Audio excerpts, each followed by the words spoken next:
বাবা মায়েদের নিজেদের সন্তানকে ছোট থেকে গায়ক গায়িকা করে তোলার আপ্রাণ স্বাদ আর চেষ্টা দেখে অবাক হতে হয় বই কি বলুন। শেষে যখন দেখা যায় যে সেই আশা পূরণের চেষ্টায় তারা বড় হয়েও লড়ে যাচ্ছে, তখন এইসব আবোল তাবোল কাণ্ড দেখে আর বলার মতো কিছু থাকে না। আবোল তাবোল কাণ্ড আসলে সব যুগে সব সময়ই একই রকম আবোল তাবোল। এবার চলুন সেই ছন্দটাই শোনাই তবে অজয় গুপ্তর লেখায়। বর্ষাকালে বাড়ির বরণ ভোরবেলাতেই শুরু, করেন রেওয়াজ ওস্তাদি গান, সঙ্গে থাকেন গুরু। আওয়াজটা তার মিষ্টি তো নয়, সেটাই আসল সত্যি। ধেড়ে গলায় জবর আওয়াজ, মিথ্যে তো নয় রত্তি।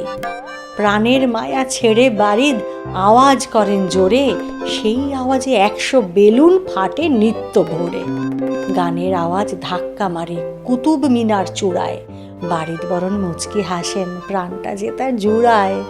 এধার ওধার নেইকো খেয়াল, কোথায় মারে ধাক্কা, এবার গিয়ে পৌঁছবে তা সিমলা গিয়ে পাক্কা। মাছ টাছ সব মাছ পুকুরে মিটিং বসায় সেদিন, গানের গুঁতোয় যাচ্ছে যে প্রাণ, বাঁচব রে আর কদিন। কোকিল দোয়েল ডিগবাজি খায় সকাল দুপুর রাতে, গানের আওয়াজে তিষ্ঠন দায়, মুখ রোচে না ভাতে।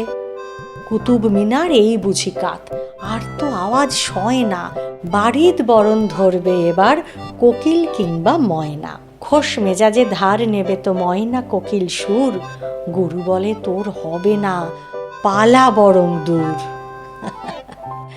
এইরকমই বেশ কিছু মজার ছড়া শুনতে আমাদের সঙ্গে থাকুন, আর শুনতে থাকুন নটার কবিতা, কাব্যে কাব্যে জমজমাট।